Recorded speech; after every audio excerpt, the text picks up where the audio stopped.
Hello, and welcome back to another episode of Mystery Red Reads. I am your host, Mystery Red. This is my disclaimer. This beta read in concrete is at the author's request. This video is for learning purposes. We're doing a beta read in concrete today of some original fiction. And today I'm reading for Ladybug88, and I'm reading their chapter 1 of their supernatural thriller, Roland, the Lake of Haunted Memories. And we are going to dive into chapter 1. You know as much as I do at this point, and here we go. Chapter 1, Ruth. Sparkling lake's surface glimmered, except where trees shaded the water with their fuzzy-edged reflections, reminding Ruth of a watercolor she had once painted. Yet what could explain her ominous disquiet as she walked toward the canoe trailer? Does the other lake look like this too? I've never seen any photos. Rumor has it that if you photograph someone at Lake Chevanet, the person will show up as a corpse, Barb grinned. Darn you, Barb, for making that up, Carl squatted and released the trailer hitch. Sorry, I hesitated. When I see a curse word, my mind wants to just say it. And then I'm like, wait, I can't do that. So then I'm like, okay, now what am I going to do? So I try to just come up with an alternate word or a blank or something. And I had to catch myself, but it pulls me out when I have to do that, so I'm sorry about that. Okay, I want to back up. Sparkling lakes, surface glimmered. Sparkling lakes, surface glimmered. Sparkling lakes. I think... Okay, this is just, all of these are musing thoughts, reader thoughts. And I'm just going to let them flow, and then my author can take them for their value, however they choose to use them or not use them. They're musings and they're reader impressions and beta read at the same time. So when I read the first line, because we're looking at our first line, which we know is everyone makes a huge deal. You got to have this awesome first line to suck our readers right in.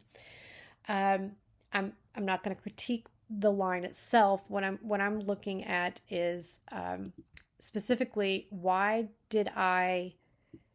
when I read it, did I have to read it slowly as it did not roll off the tongue?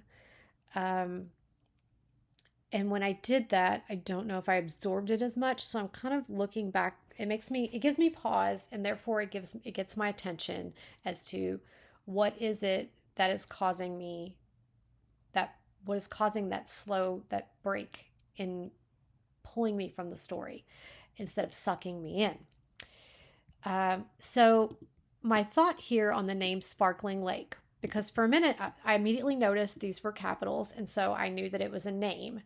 But because sparkling is also an adjective, my brain, I was like, surely this is not a typo that we have two capitals here. This is not a description. This is the name of the lake. I did get that much.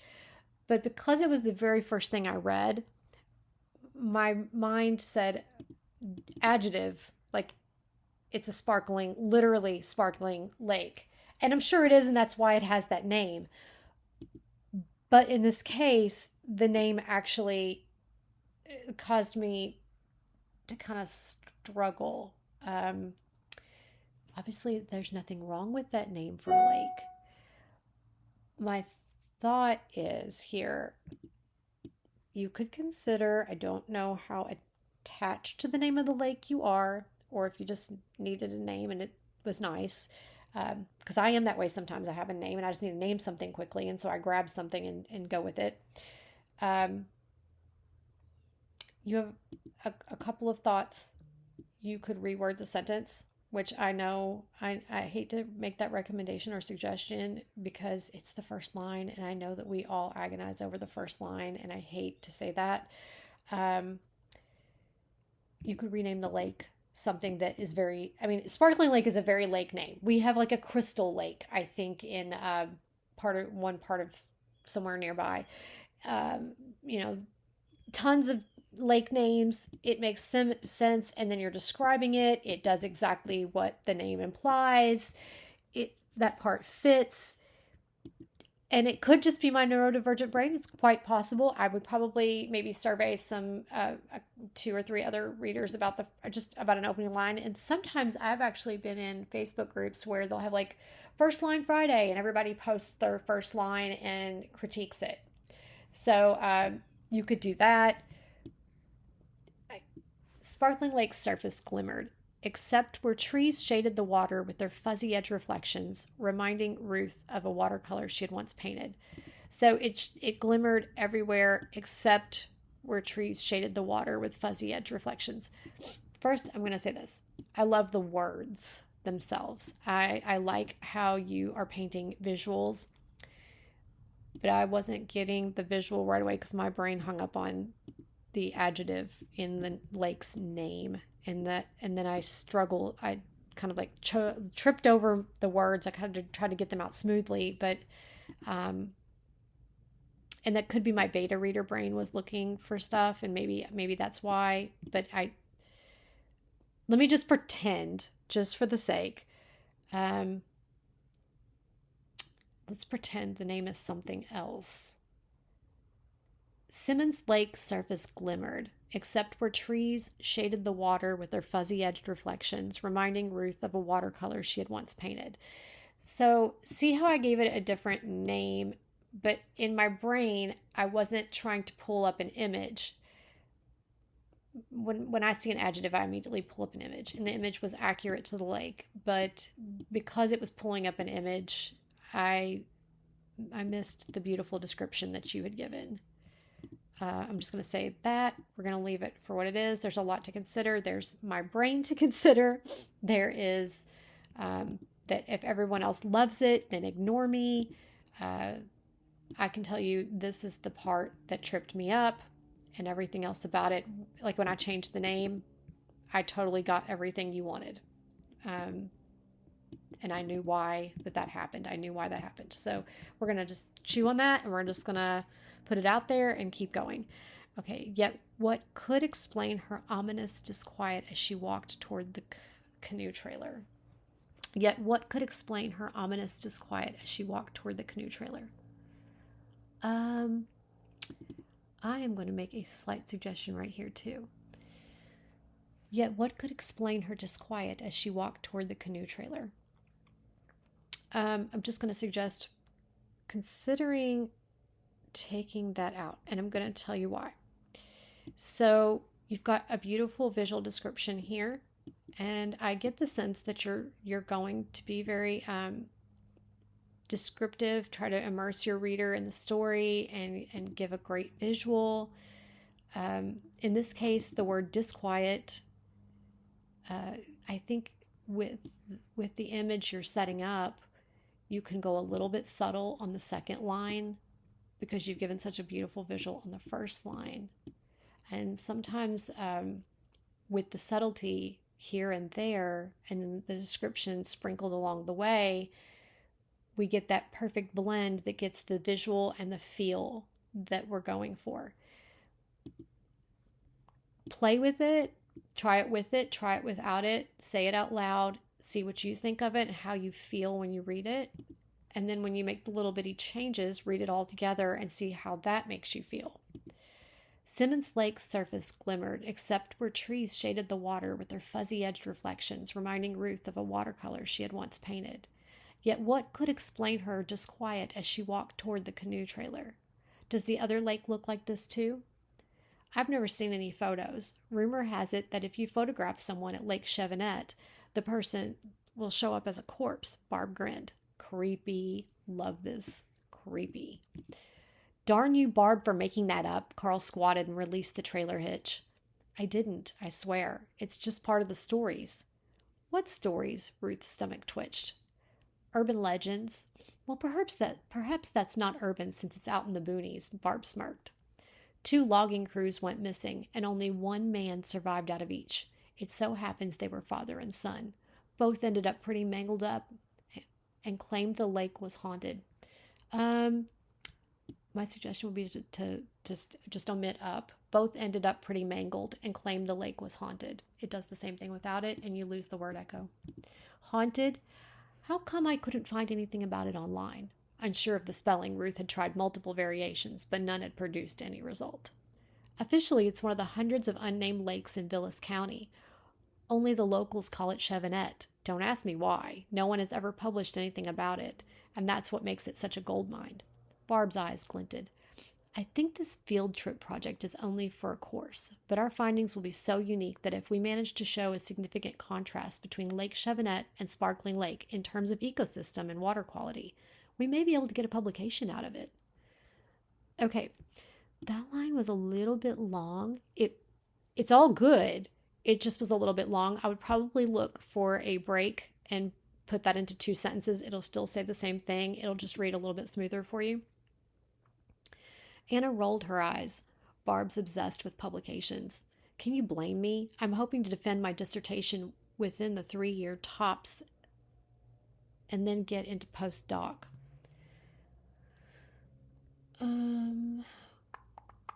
Within 3 years tops? Should this be? Oh, it's even suggesting it. I'm not going to change anything on your document, but I think it's I think you meant 3 years tops. There we go. Let's try it again. Can you blame me? I'm hoping to defend my dissertation within 3 years tops and then get into postdoc. If I want to be a professor and get tenure, I'll need as many publications as I can get, and there's no better time to start than right now. Being only a master's student, Ruth didn't care about publications. All she wanted was to survive the graduate program after the humiliating incident in a veterinary school at NC State.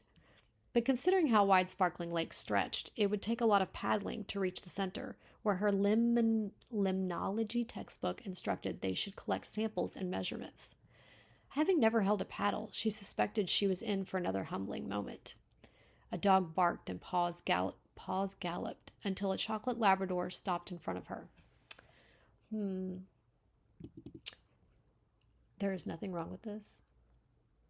But when I see Chocolate Lab and I picture it full on running towards you, I kind of feel like it's like a lope. Like, it's kind of a horsey term, but gallop is too.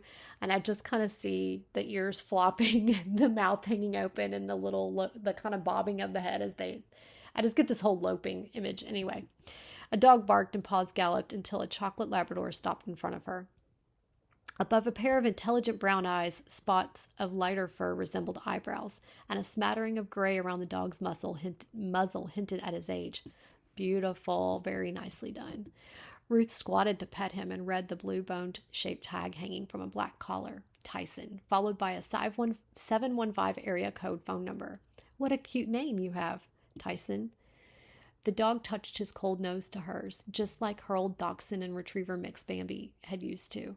A memory returned of Bambi jumping on Ruth's legs, fluffy yellow tail wagging and mouth half open, hinting at a smile at the end of her long snout.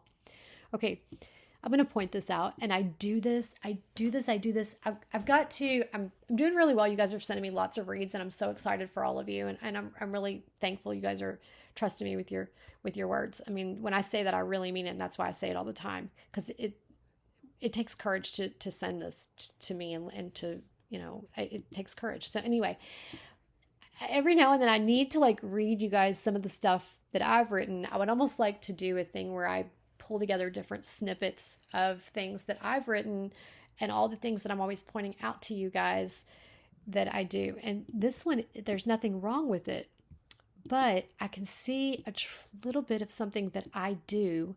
I probably still do this, and I have to stop myself, because when we love all the words and the adjectives, a memory returned of Bambi jumping on Ruth's legs, fluffy yellow tail wagging and mouth half open, hinting at a smile at the end of her long snout. So there's nothing wrong. We put all these lovely little descriptors together. I'd say 3 is probably the most we should put together. I don't know if there's a rule for that. Like a rule of thumb, not like a hard rule, but like a practice. Okay. Where when we describe something, I have caught myself over describing and going on and on and on about describing something, and reading it later and being like, hello, come up for air. What am I doing? It sounds like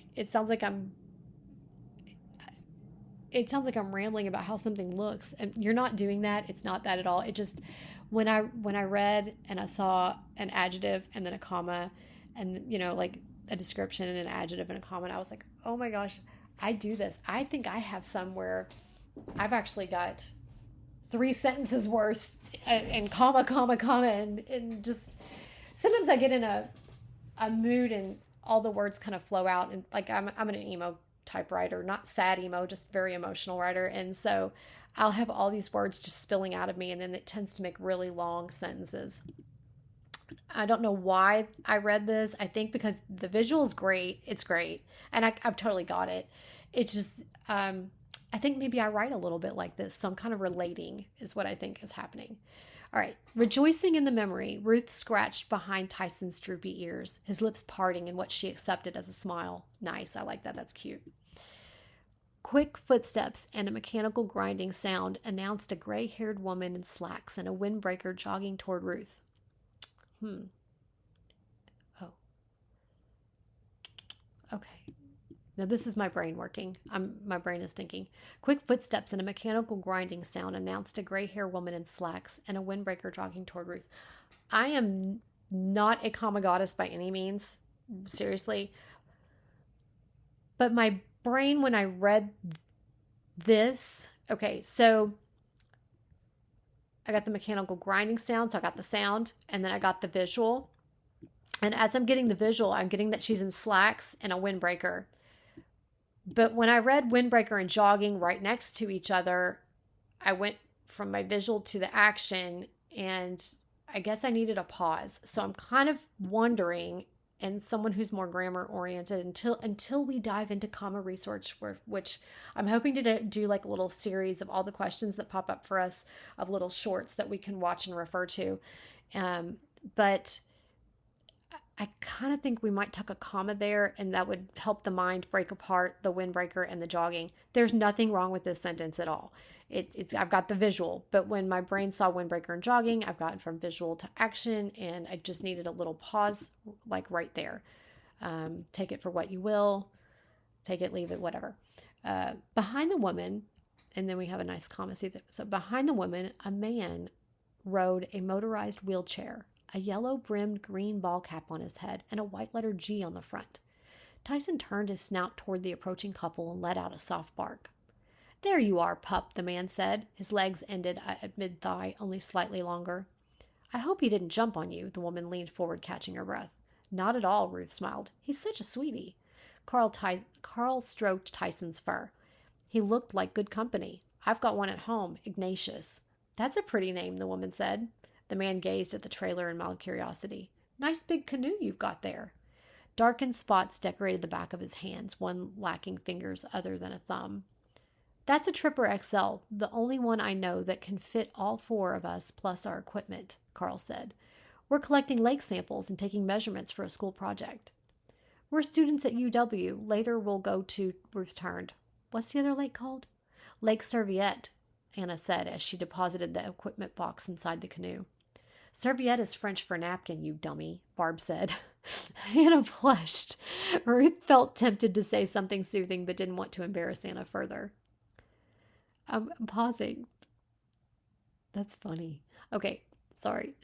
A moment of awkward silence. I'm also kind of marinating on we don't know the old man's name, right?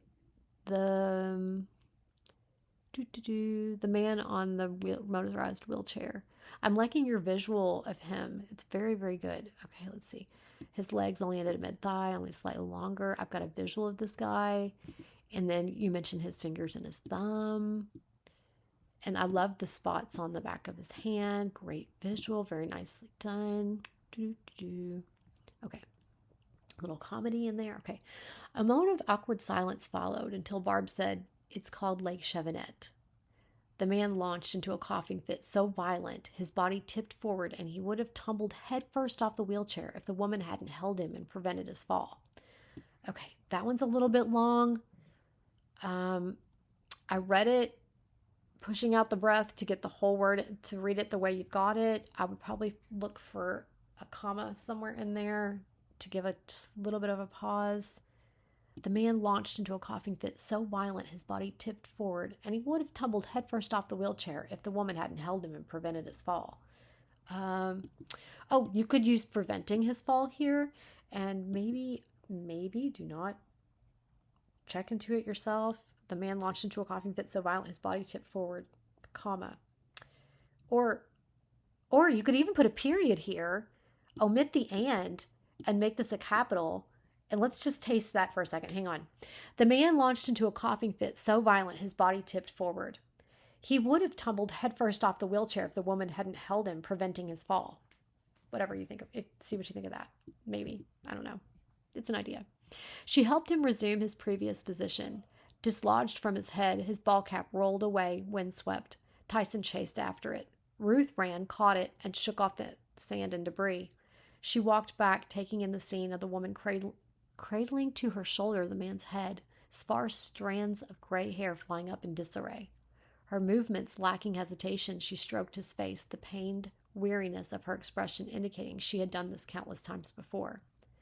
While Barb and Carl carried the canoe toward the waterline, Ruth waited until the man's coughing subsided.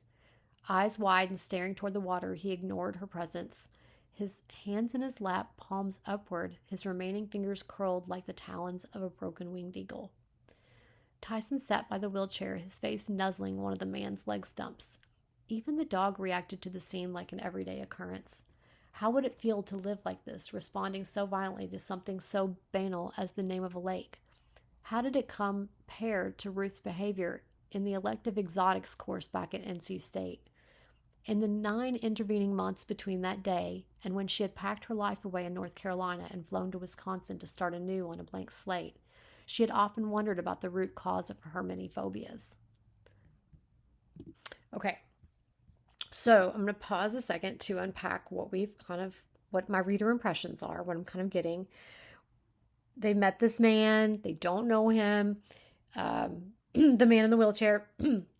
I'm gathering by the way this man reacted to the name of the lake that he's been triggered, like a PTSD type triggered thing. I could be wrong, but that's my reader impression of that's what I got out of that. And then I'm kind of getting that Ruth is she's got her own past, and it looks like she's trying to overcome some things herself. So good job. All right. We're going to keep going.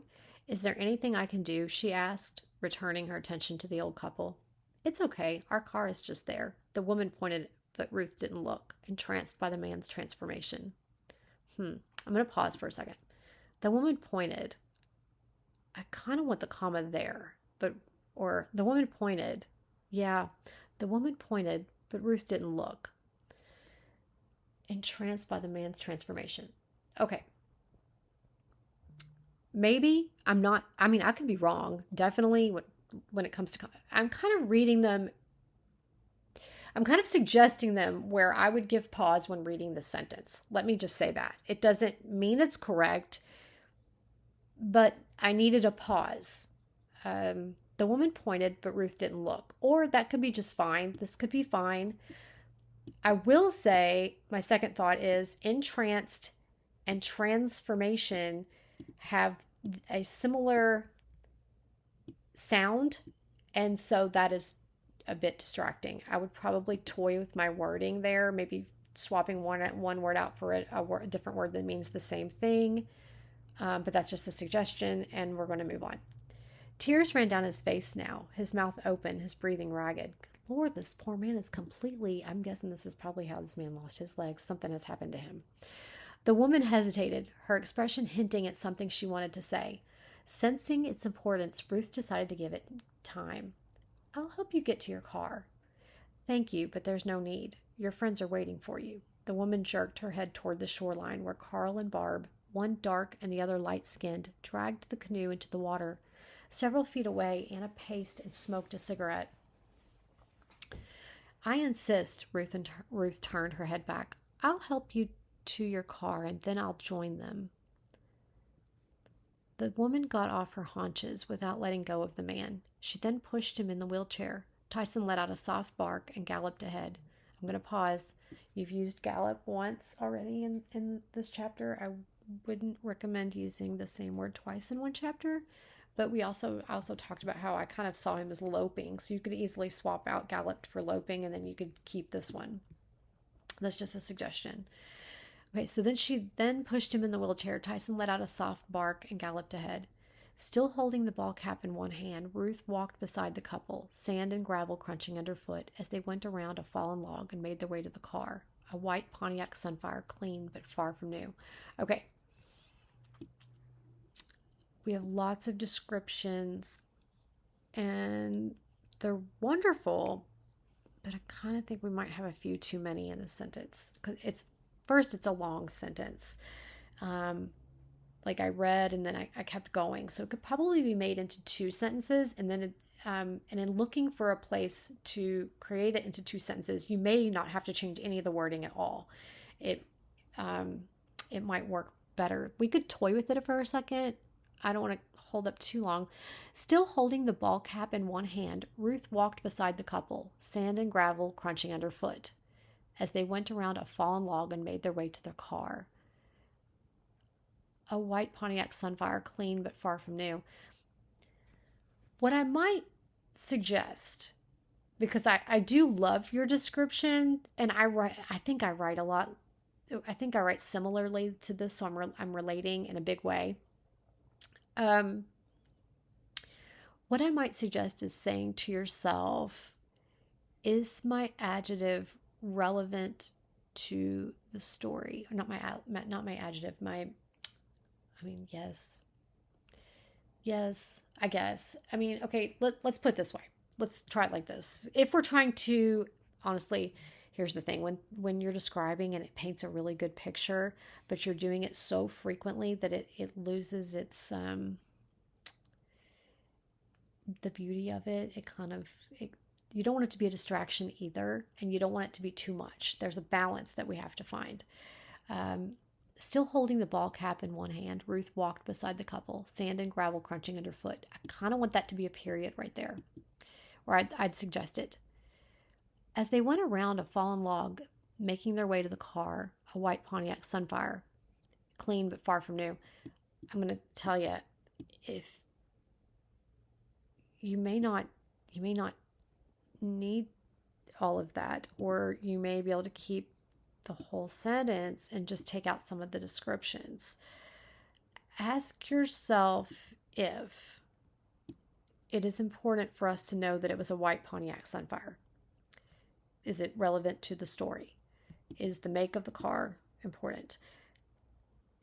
It's really hard if you like words, especially descriptive words, the way that I do, to take them out.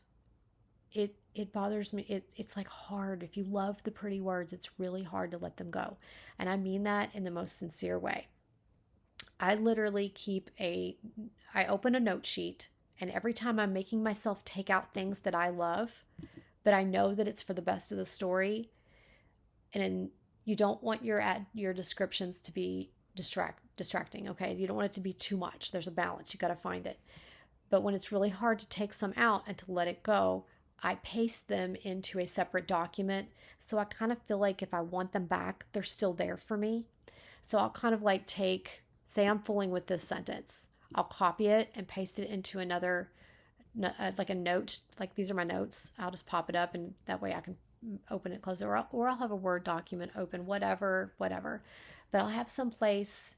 I work at a Scrivener now, and I really like it because it'll have a place over to the side where as I'm working, I can paste my notes. So all the things that I really don't want to let go, but then I change it, and then I'm like, oh, it really is better. It was the right thing to do. And then after you've done that and it reads better, it hurts a little less to let your words go. I hope that's not saying too much. I really relate to your style here. And you've got like sound, so you're using senses, which is really great. It's very immersive. You've got a beautiful visual, but we have a lot of visual, and we just want to find a balance, and we don't want to lose the effect of our words. So if they are more than what we need, we might want to let some go. Still holding the ball cap in one hand, Ruth walked beside the couple, sand and gravel crunching underfoot, as they went around a fallen log and made their way to the car. We might not need this entire part right here. And your sentence reads with a great sound and a visual, and we know they're going to the car, and it's still great. I would just suggest fooling with it. And the only reason I'm saying that is because you've got adjectives and descriptors pretty regularly, almost every line. And there's nothing wrong with that. We just have to find balance. And sometimes we might need one little subtle description in there, one little subtle adjective in there. It's definitely a balance. I write in a very similar way. We're gonna keep going, and we're just gonna marinate on all that. With practice ease, the woman transferred the man onto the passenger seat and latched his seatbelt, his eyes open and unmoving, although he still hadn't regained the will or ability to speak. Goodness. So I'm like, I kind of got, what is the name of that movie? The Client. You know, when the little brother, and if you've seen that movie, the two brothers had witnessed this man shoot himself, and the little brother was just not able to process it. He was just he didn't speak again for the whole rest of the movie. He was that traumatized. I kind of got that kind of visual for this guy. Anyway, Ruth followed around the car and helped the woman load the wheelchair into the trunk. With the driver's side door open and the seat pulled forward, Tyson shook himself, producing a flapping sound mixed in with the jangling of his collar tag. He jumped in and turned fussily about for a second or two until he settled himself on the rear seat. The woman moved the seat into place and closed the door, as though she didn't want the man to hear what she was about to say. As you can see, it isn't the first time this happens. I would go with the suggestion that it's popping up. I've got Grammarly on here, so I don't know if it just works on every single thing I open. It seems like it does. Yep, there it is. Okay, so it's suggesting has happened. I was about to make the same suggestion. As you can see, it isn't the first time this has happened. We'll be on our way now, but before we go, I need to tell you something. The woman glanced at the man through the closed driver's side window. I'm Olivia Magnuson, by the way.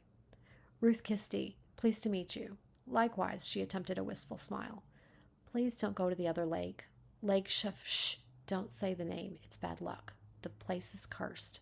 Howard, my husband, he's been in agonizing pain ever since he set foot there. The woman paused and lowered her gaze, appearing to have realized the irony of applying the expression to someone with no feet. Ruth glanced through the window. I'm pausing. Yep, there we go. It's making the same suggestion I was going to make. I like it when that happens. I feel so much better about my suggestion when it's also saying this, taking my words out of my mouth. I needed a pause right there. And it is suggesting a comma as well, so that one must be correct. Okay, we're going to continue. Ruth glanced through the window. On the passenger seat, the man stood still. Okay. Literally, he's not standing. So I don't know about this sentence. Ruth glanced through the window. He's not standing still. We already know he's in the passenger seat because his wife tucked him into the car. You know, what if Ruth has an opinion and an internal thought about what the man looks like his face, he looks so sad, or he looked so lost, or traumatized, or just some kind of maybe a little internal thought from Ruth about it, maybe, instead of telling us that he's sitting there. She looks at him, and